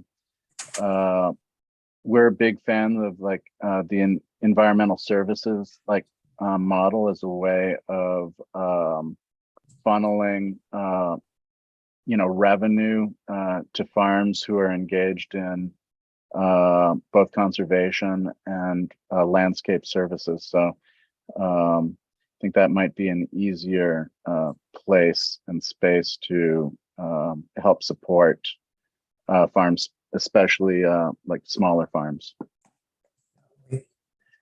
We have taken testimony on the cost of our environmental laws and how much it costs our farmers compared to New York, New Hampshire, or our neighbors, Maine. And it figured out to $1. The conservative number was, I think, $1.78, maybe a hundredweight that was estimated to cost our farmers to produce the same milk, 100 pounds of milk as our neighboring states, because, you know, they do have to comply with these new rules and regs. So, so you're helping your farmers with the premiums, and that's great. Thank you, Mateo. Thank you all. We're past our break time. We're going to roll with Travis, and then Ralph will have to talk about schedule a little bit. But Travis, please, the floor is yours. If you can introduce yourself for the record. Sure. And good morning, everyone. Thank you for inviting our cooperative to providing remarks. My name is Travis Forgs, and I'm the Executive Vice President of Membership for Organic Valley. As many of you know, I was also an organic dairy farmer in Vermont for 17 years, and before that, grew up on a conventional dairy through the 80s. So most of my life spent in Vermont agriculture. I moved to Wisconsin about 9 years ago to take this job. I continue to maintain strong family and community ties to the state. Our farm is still certified organic, and my father is part of the grower pool, or my parents are part of the grower pool for Organic Valley to this point. So sells feed in the state of Vermont and in the Northeast. Organic Valley works with 96 dairy farms in Vermont, which represents about 17% of all dairy farms in the state. We have around 600 dairy farm members in the Northeast region. I want to first acknowledge the critical support provided by the legislature last year to organic farms that lost their milk buyer. Resources helped operations upgrade their farms to be market ready, and really mattered to the dozen or so producers that received support. The Vermont Agency of Agriculture, Food and Markets should be commended for doing the outreach and helping producers. And again, I will continue to pitch how helpful Anson was, and the whole Department of Ag to get this done, and how much they are a gem to work with across the country. Should be very proud of what you have in your department. We here at Organic Valley, we welcome 13 of those Vermont farms who have lost markets to join our supply this year. We ended up taking on approximately 50 from Maine, Vermont, and New York. It was an amazing experience. Sad to see the amount of stress and pain out on the farmers, but also the amazing reaction when people knew that they weren't going to lose their markets, that there was going to be an organic premium, and they had a place to go was inspiring. And it had been a long time since we've been able to take on Vermont farmers, or any farmers, really since 2016. We've been in a pretty big supply demand imbalance. Since then, just so you all hear, there was another dropping of farmers in Pennsylvania, and that was with a 5-day notice. So we were also able to help some of those farmers as well. So the market has been very, let's say, topsy-turvy.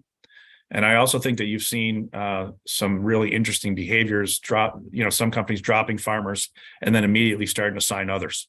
It's in the region just, because they didn't want to be dealing with the cost of some small farms. So really an interesting time in the organic market. I do want to give you a quick update on the organic dairy marketplace as it relates to pricing alternatives. This past summer, I testified in front of the House Agricultural Committee and noted 2022 would be a hard year for many organic dairy farmers. Difficult times in farm country have persisted and perhaps gotten worse since I testified. On the farm side, organic feed costs are putting immense pressure on organic producers. Our analysis shows feed costs have increased by basically 30% in 2021, and again 30% in 2022. Recent data from Mercaris, an independent organic commodity research firm, shows that the increase in feed costs was a staggering $825 million across the country. Over a third of that cost falls on organic dairy.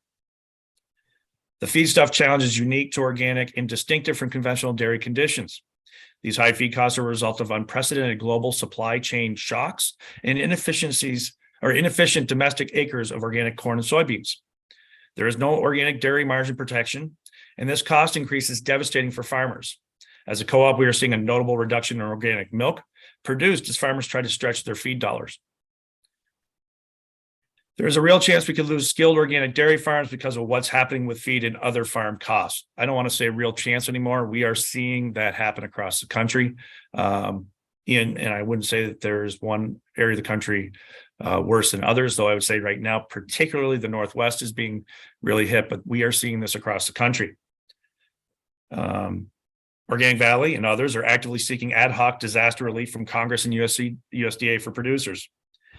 On the market side, inflationary pressures are impacting all business and also all consumers. Our processing costs and transportation costs are up at least 40%. We have already taken 3 price increases to the market in the last 20 months, but are acutely realizing the retail marketplace is topped out. Consumers are unwilling to accept additional price increases for organic dairy products.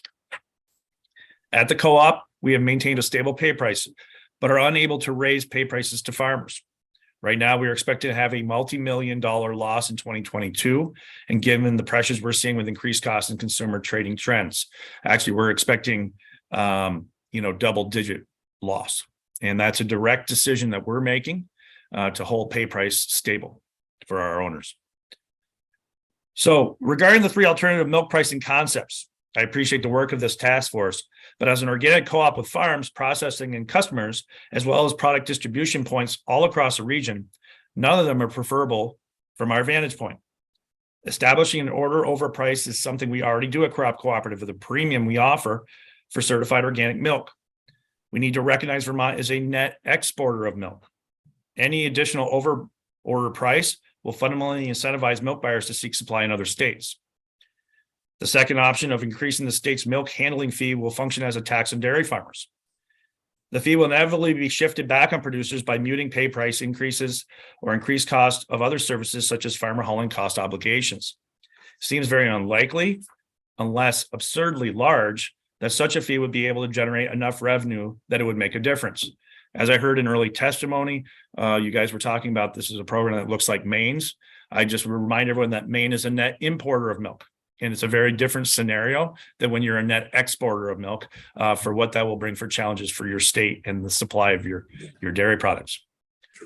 The proposal to set a fee per packaged milk sold in the state could generate some revenues for milk buying consumers, but it also could create a condition that disadvantages premium organic milk since it raises the retail price point, and some consumers will trade down their selection of brands representing value-added dairy will be forced to be more aggressively providing discounts and allowances in the store. This trend would ultimately impact a farmer pay price negatively. The efficacy of a fund used for a dairy marketing campaign is questionable, since dairy and fluid checkoff programs already have that as a primary objective. Any fee revenues generated should be shared directly back to farmers in the state. As an alternative to these ideas, the single biggest reform to milk pricing that would benefit Organic Valley farmers of Vermont and our members nationwide, as well as all organic producers, would be to detach organic milk from the federal milk marketing orders. The federal milk marketing orders are antiquated and built for a different time that lack the choices, technology, and efficiency of today's dairy industry. The order provides no benefit or balancing function for organic milk, and they create a severe financial and administrative burden for our co-op. Perhaps the most central function of the orders to ensure farmers receive a minimum pay price, irrespective of class use, is irrelevant to organic dairy. At Organic Valley, we pay sizable organic premiums for milk and constantly remain well above the monthly set blend price. For context, in September, October, and November, we saw pooling costs all above $1 million each month. We are facing an additional $8 million in federal milk marketing order costs in 2022 compared to last year. That means that Organic Valley is going to pay on a national basis, we're expecting $13.2 million tax that our farmers don't see any benefit from. It is cost we hardly have any control over or in determining or managing.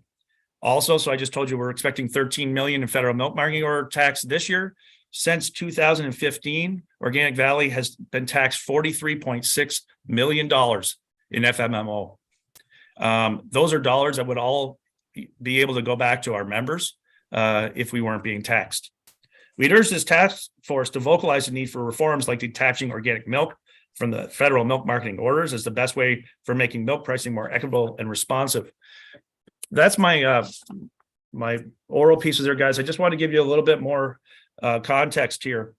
when you talk about organic premiums that have been paid to our farmers in Vermont, particularly in 2000, I looked back through from 2018 to 2022. I'm just going to give you the premium hundredweight that your organic farmers have benefited from having Organic Valley in your community. It was a 14.73 premium to organic farmers in 18, 12.98, $12.98 in 19, $14.81 in 2020, $13.83 in 2021. And in 2022, even with the really high prices we're seeing conventionally, we're still holding about a $6.76 hundredweight premium over conventional. That's for just our Vermont farmers. On average, since 2018 across the country, I told you we were taxed a little over 43 million. We've paid $918 million in organic premiums to our farmers since that time. I also want to tell you, while we are still dealing with a very difficult budget time as we look to 2023, we do have right now a budgeted pay price for our Organic Valley farmers in Vermont at $32.90. That's an increase of 25 cents a hundredweight. Doesn't feel like a lot, but given that we're in a double-digit million loss, the board of directors are putting as much pressure on the executives to come up with a path forward. But in reality, with everything that we're seeing and the elasticity of price increases on top of a recession, we do not know how it's going to affect everyone. This is what we're looking at. Crop has been known as the price keeper, and we will continue to do that. But I just want to give you those numbers just to give you guys an idea. And now I'm open for any questions if I can help. Questions for Travis, Jackie? Hi, yeah. Hi, Travis. Thanks. This has been very enlightening. So I have two questions for you. Sure. Thank you for increasing their price next year. A quarter's a quarter. I know how that works, but the $32.90, do you know what the average cost of production on those farms is? Right. So, you would look at, depending on the data you're using, and I think Mateo said it really well, right? When you run data, depending on who's doing it and what the return is looking at, do we think it's enough? No. If you are in debt, if you're leveraged heavily, this is going to be a difficult time. The numbers that we've run from NOFA, or NOFA's taken that over since the University of Vermont doesn't do it anymore, has the numbers pegged in the upper 30s. It might be even higher now with the increased costs. I'm not going to tell you I don't believe the numbers. I would tell you that all numbers can be looked at in a way that's can be, depending on who's doing the reporting. Sure. I do want to say this. I think it's really important to recognize that Organic Valley or any other buyer can only do what it can do within the market. And I think that, ultimately, I haven't been to a Vermont store in the last month or two, but I was in a store in Wisconsin, right? Wisconsin, which is 30% cheaper to eat. I was at my local grocery store. I went to get an Organic Valley carton of a gallon of milk, and it was $10.67 a gallon.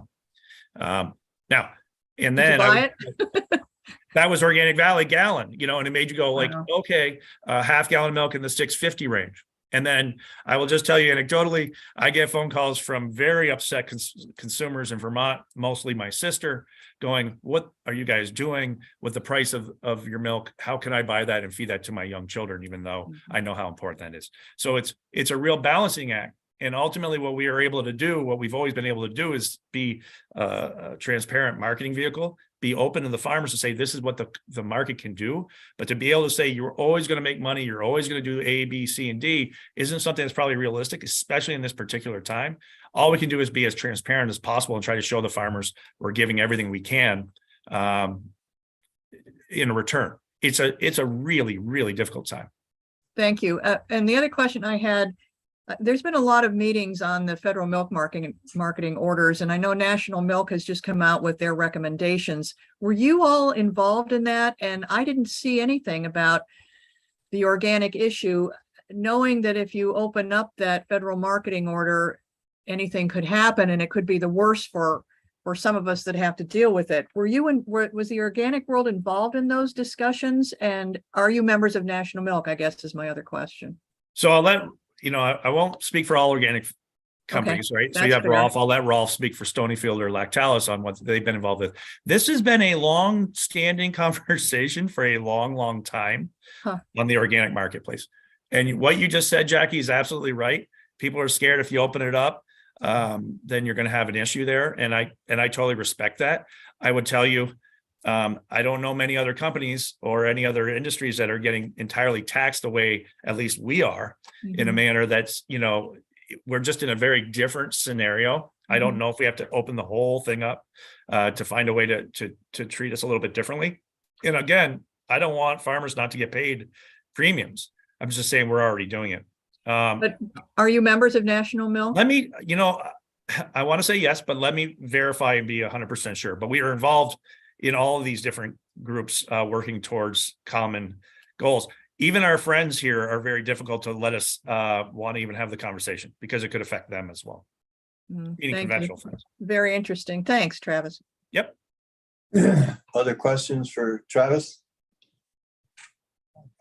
Bobby? Yeah, Travis, thanks for being with us today and your insight into the organic world. Back in 2016, I think we had around 205 organic farms, and we're down to roughly 150 today.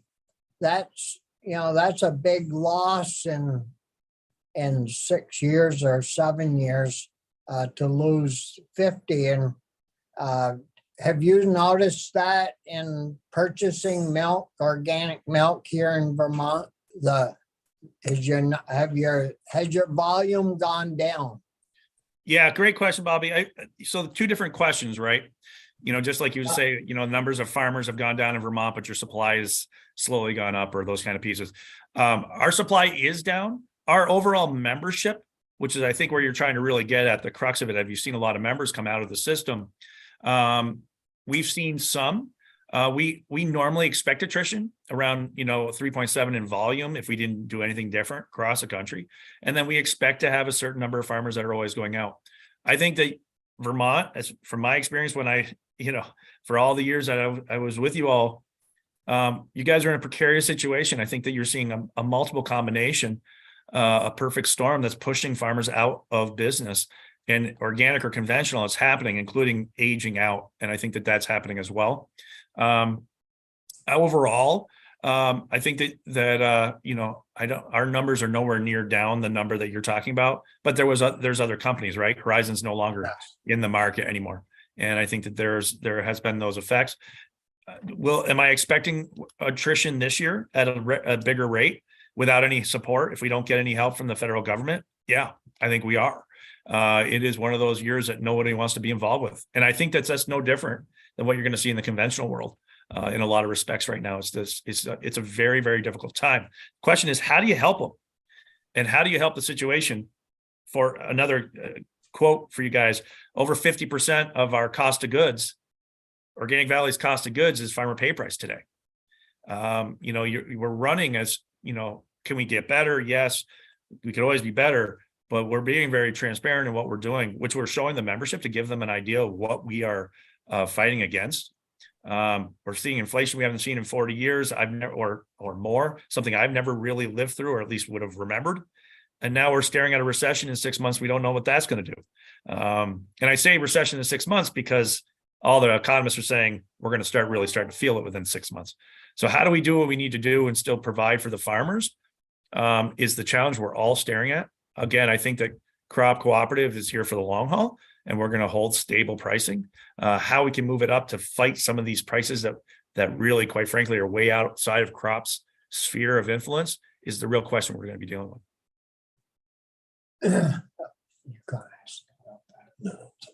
John, did you have a question or not? I guess it could be. I just unclear on why the organic milk is getting taxed, as you said, Travis, with the federal order, or tax. So when we report in, right, because we are higher than the order prices by substantial amounts, and we're fluid, We're also in a situation where we're not running under our own plants. We're paying in. So like the numbers I was giving you guys of what we paid in year over year over year, that's just for doing business, right? Like 13 million this year, 5 million for doing next year. That's a tax. If we didn't have that, $5 million is 30 cents a hundredweight to the farmers. $13 million this year, that's 75 cents or more to our farmers across the country. If we weren't paying into a model that we're already showing premiums, which I gave you the numbers, we're already paying well over order price.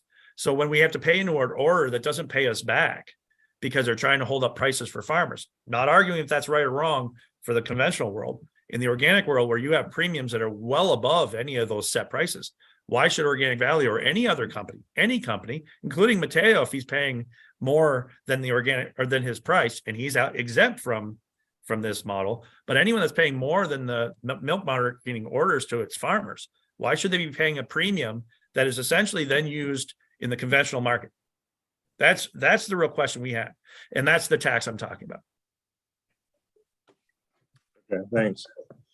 My follow-up question, Travis, has there ever been a petition to the dairy programs for an exemption from the federal order program through regulatory process as opposed to Congress for a statutory exemption? That's a great question. What I'll do is I'll get you the information and have that. So we're going to send you this oral testimony so you guys have this. I'll also have Adam Worthison, who works with me on government affairs, to make sure we give you exactly what we've done. I'll tell you, we'll continue to be working on this. We're actually, when we're at the IDFA conference in January, we're meeting. There's a lot of effort again. All I know is I've been involved in this long enough that I was involved with meeting with lots of the players, but let me get the exact governmental testimony that we've done for you all or what we've put in for petitions. Be happy to get that for you. Thank you very much. Any other questions for Travis? So have you noticed, Travis, your in-store sales, have they gone down a lot? Yeah. So we put in these, of course, everything, when you look back, right, you go 2020, look back and you go, well, that was probably not the best time to do increases. Those increases that we put in were really May and June. We ended up, and most of that had a lot to do with supply chain and COVID issues because our customers accepted the prices, but then couldn't make the changes because they didn't have the labor to help do the changes. Of course, we were like, we'll send farmers out and change the stickers for you if you really, really need some help. But they actually started pushing back when they were going to make the changes on their store shelves. Once we put those in, we've seen a significant elasticity of at least 5% on volume. That's great. Like if you look at what we've been able to do, we've seen an increase. Well, that's terrible. Sorry. Well, we were able to get the price increases in. We've seen an increase in top line revenue, but volume's down and our cost of goods are up. So we've actually seen a net loss from those increases. Now, would it have happened one way or the other? That's a question you just can't answer. But there's no question that when you start pushing premium prices to triple conventional, milk, that's a serious issue. And that may work when people have tons of money on their hand and we're not fighting what we're fighting right now in this country. But as people's pocketbooks become more serious, right? There's not as much cash. People have to make decisions. And organic is a premium product in a staple, area. This is not, it's not a good place. I was talking to our founding CEO, George Seaman, last week, and he said, guys, 3x is a really dangerous place to be when you see milk at $2.50 a half gallon and ours at $6.50. But we're not making money because of the cost it's taken to do this. Ultimately, we're choosing to hold our largest cost of good stable. We are, and we're proud of that. But it comes with pressure and in a way that we haven't seen in a good long time. And how do we move forward with that? The consumer itself is going to continue to be under pressure. What I hope is if there is recession, I know it's terrible to say I hope for recession, but if there is recessionary forces, I hope it drives down commodity costs as well. So our farmers see some relief on their farms that may make them be able to produce milk at a cheaper cost. Okay. And also, Travis, earlier we had one of the presenters say that on the product that they manufacture, the stores, which they have no control over, inflate their price between 50 and 55% for the retail buyer. So Sure. do you see that same thing in organic area? You know, it's funny. I would tell you that I think that the organic area is worse. So I'll use again, you talk about lost leaders, right? If you go down, you guys all have, I'm thinking Maple Fields is the big convenience store. Here's Quick Trip. Quick Trip is always going to have 16 cents a pound bananas, and they're always going to have milk at $3 a gallon, right? And it's a loss leader. So it doesn't really matter, right? It's part of their product. But a premium product like organic isn't seen like that in the dairy world. A premium product is like we're going to get our margin. It's like a Ben & Jerry's. You don't see Ben & Jerry's fluctuate based on, hey, we're going to sell it at all costs. It's a premium product. And there's always a premium price to that. And I'm sure that the retailers are taking that markup. It tends to be the very same thing when it comes to organics. And it just comes with a different game. So it's worse, Bobby, not better than the conventional market when it comes to being able to charge more. Sadly. See that, in my mind, that's why it's important to not just fool with fluid milk, but to fool with the manufactured products, because I don't know, for some reason, people keep buying the premium manufactured products. A person with no money isn't going to go in and probably buy Cabot cheese or Ben & Jerry's ice cream. Those folks are, the folks that buy that, I think have enough money, so they're going to keep right on buying their favorite brands. The same thing may be true in the organic world to a certain point, but the point, there is a breaking point there, I would presume. Well, it's very easy. You go into a store and you're a father who's just filled up gas at $4 or $4.50. Oh, are you guys still there? Yeah. Okay. $4, $4.50 for gas. And then you head to the grocery aisle and you got 3 kids in your grocery store, yelling at you. And you got to look at spending $11 a gallon because you need 4 gallons a week. Oh, you just froze. Oh, To feed those guys, right? Am I still going? Yeah. To feed those guys, and you have to decide between spending a car payment on milk or you're gonna trade down. And so I think that's happening. I know you have other things to do. There's one other piece that I'm going to guess you're going to ask later, and I just wanted to give it to you proactively. So we've got about 79 million pounds of milk that we're expecting in 2022. So let's just say 80 million rounding up is how much milk supply we have in Vermont. And you guys were asking about how much goes in, out. We do processing. The one processor that we utilize, in Vermont is Hood in Barrie, and that's about 34 million pounds of milk, which is the vast majority of Organic Valley's dairy use. I mean, we do, I think, like a load of milk a year, maybe from our group in Maine, maybe a load from New York if we get stranded of that sort. But about half of our milk is in-state and processed into packaged goods fluid. Then the rest of it moves out either to our neighbors down south with Rolf or processing in New York. So I just wanted to give you guys that information as well. Very helpful. Thank you. Thank you. You guys have a great Merry Christmas, and we'll keep working here. Okay. Yeah. Good luck. Good luck with your Travis. sister, Travis. Thank you. It's tough. So, Rolf, we've let our agenda time slip. I apologize. How is your time? Whether we can take a break, or do we need to move to your testimony and not take a break? How much time do you have? And I think you can probably take a break. Well, we're scheduled until noon, so we have plenty of time for your testimony. If we took a short break, that would be okay. That is perfect. Just say, how long do you need? Okay, well, so why don't we convene back at 25 past and to hear from you then? Very good. Thank you for your